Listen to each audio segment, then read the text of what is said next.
दोस्तों नमस्कार। एनसीईआरटी गणित कक्षा 10वीं में आप सभी का स्वागत है। आज हम लोग प्रश्नावली 1.1 के प्रश्न संख्या 1 को सॉल्व करेंगे। अगर आपको ये वीडियो अच्छा लगे तो एक लाइक कर दीजिएगा और चैनल पर नए हैं तो चैनल को सब्सक्राइब करके बेल आइकन को प्रेस कर लीजिएगा, जिससे हर आने वाली वीडियो का नोटिफिकेशन आपको समय समय पर मिलती रहेगी। तो आइए वीडियो शुरू करते हैं। प्रश्न संख्या 1 है, निम्नलिखित संख्याओं का HCF ज्ञात करने के लिए यूक्लिड विभाजन एल्गोरिथम का प्रयोग कीजिए। तो इस सवाल को सॉल्व करने से पहले हम ये जान लेते हैं कि यूक्लिड विभाजन एल्गोरिथम आखिर होता क्या है।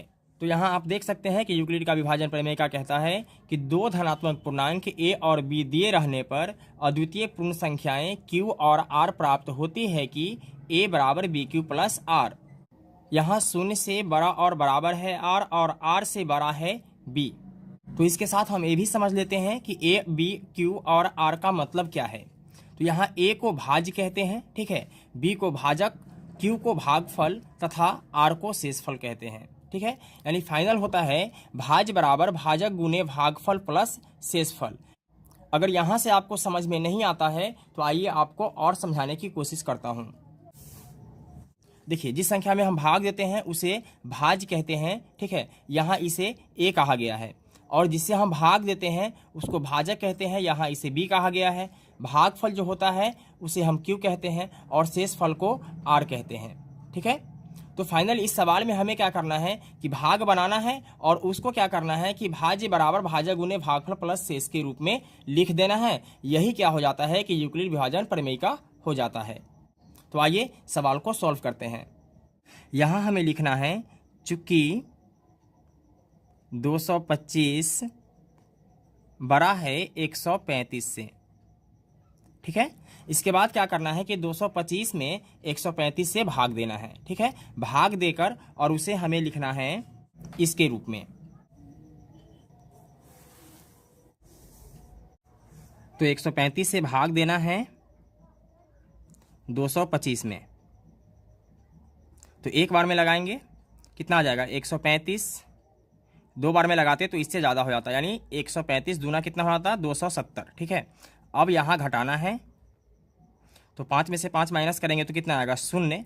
2 में से 3 नहीं घटेगा, एक दहाई पैंचा लेंगे, कितना हो जाएगा 12। 12 में से 3 गया तो 9 और ये कैंसिल हो जाएगा, ठीक है। तो हमने आपको बताया था कि इसको हम क्या बोलते हैं, इसको बोलेंगे b। क्या बोलेंगे b।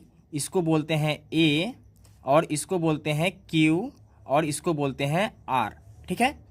तब हमें क्या करना है कि इसके रूप में लिखना है। तो आइए लिखते हैं।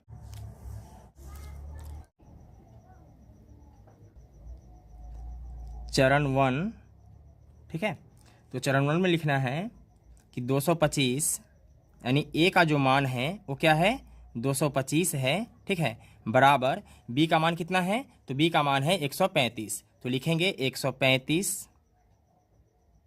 गुने q का मान कितना है तो 1 है तो लिखेंगे 1 प्लस r का मान कितना है 90 तो लिखेंगे 90, ठीक है।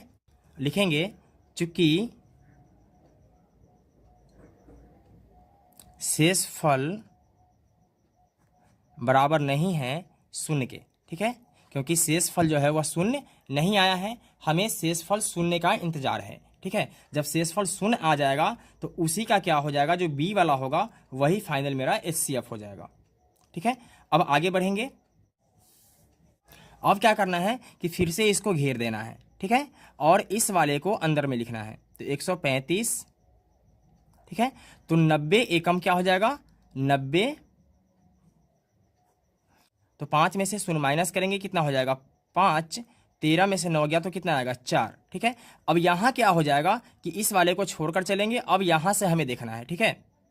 तो a वाला मेरा हो जाएगा b, a वाला हो जाएगा a वाला हो जाएगा q और a वाला हो जाएगा r, ठीक है। और फिर हमें चरण 2 के लिए लिखना है। चरण 2, ठीक है। तो यहाँ हमें क्या करना है कि a बराबर बी क्यू प्लस आर के रूप में ही लिखना है, ठीक है। तो a का मान कितना है, a का मान है 135, ठीक है। तो 135 लिखेंगे बराबर बी क्यू। तो b का मान कितना है 90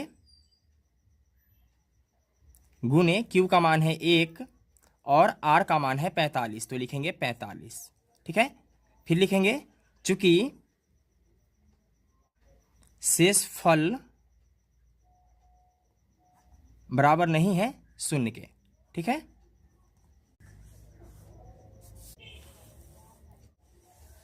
फिर आगे बढ़ेंगे और इसको घेरेंगे। ठीक है, अब इस वाले 90 को यहां लिखेंगे, तो 45 दूनी 90।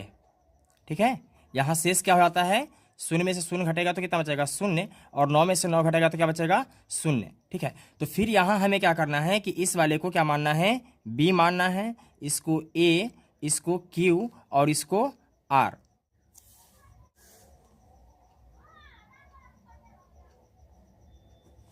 चरण 3,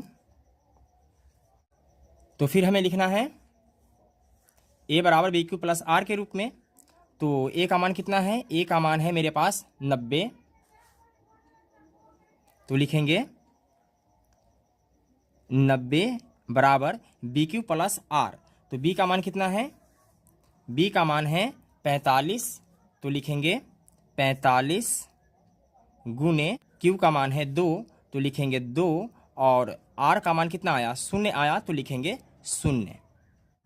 देखिए, ए की जगह पे 90, बी की जगह पे 45 और क्यू की जगह पे क्या आ गया, 2 आ गया, और आर के जगह पर फाइनल मेरे पास क्या आ चुका है, 0 आ चुका है। ठीक है, जब आर के जगह पे 0 आ जाएगा तो लिखेंगे चूंकि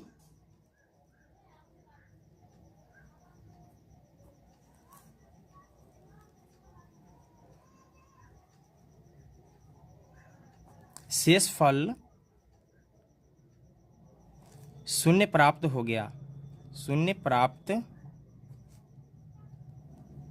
हो गया, और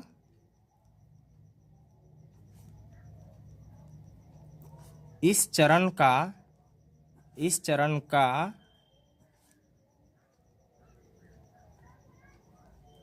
भाजक कितना है, 45 है, तो लिखेंगे 45 है,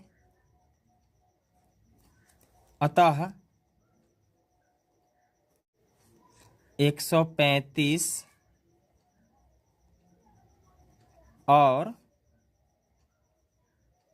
225 का